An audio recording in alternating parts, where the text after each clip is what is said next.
Hi, ఈరోజు Katyani emporium నుంచి మీకు ఒక మంచి స్వీట్ రెసిపీ అండి. పాలకోవా ఎలా తయారు చేయాలి పాలతో చూపిస్తున్నాను. చాలా టేస్టీగా ఉంటుందండి ఇంట్లో చేసుకుంటే పాలకోవా. నేను ఒక 1.5 లీటర్ పైన పాలు తీసుకున్నానండి. దగ్గర దగ్గర 2 లీటర్స్ పాలు తీసుకొని ఒక పెద్ద గిన్నె తీసుకొని మంచి పాలు తీసుకోవాలండి. పాలకోవకు నీళ్ళ పాలు తీసుకోకూడదు, ప్యాకెట్ పాలకు సరిగా రాదు.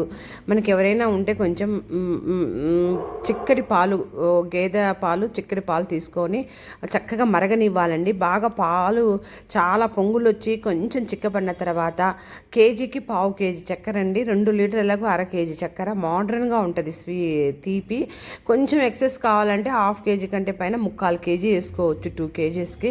అంతేనండి, ఒకే యాంగిల్లో స్పూన్ అలా తిప్పాలండి. చూడండి, లెఫ్ట్ టు రైట్ ఒకే వేలోనే తిప్పుతూ ఉండాలి. మినిమం 3 అవర్స్ పడుతుందండి ఈ కోవా ఇంట్లో తయారు చేసుకోవాలంటే.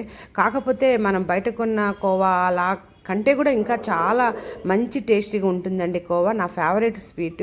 మా ఇంట్లో మా పిల్లలకు అప్పుడప్పుడు నేను చేసి పెడుతుంటానండి.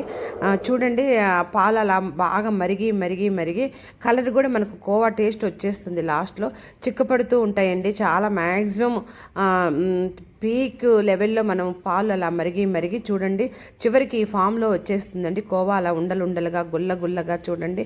దాంట్లోకి ఏమి కలపకూడదండి. మైదా కానీ రవ్వ కానీ ఎటువంటి కలపకుండా కోవా ఇంట్లో తయారు చేసుకొని పిల్లలకు కానీ పెద్దవాళ్ళు కానీ చాలా చక్కగా తింటారండి. షుగర్ ఉన్న వాళ్ళు కూడా అప్పుడప్పుడు తినాలనిపిస్తే చక్కగా ఇంట్లో చేసుకొని తినొచ్చండి. ఒకసారి తింటే ఏమి కాదు కోవా. నా వీడియోస్ లైక్ చేయండి, షేర్ చేయండి, సబ్స్క్రైబ్ చేయండి. నా వీడియోస్ చూస్తున్నందుకు చాలా థ్యాంక్స్ అండి. మేము అప్పుడప్పుడు ఇలా కోవా ఇంట్లో తయారు చేసుకుంటుంటామండి. మా పిల్లలకి చాలా ఇష్టం. మీరు కూడా ఒకసారి ట్రై చేసి చూడండి.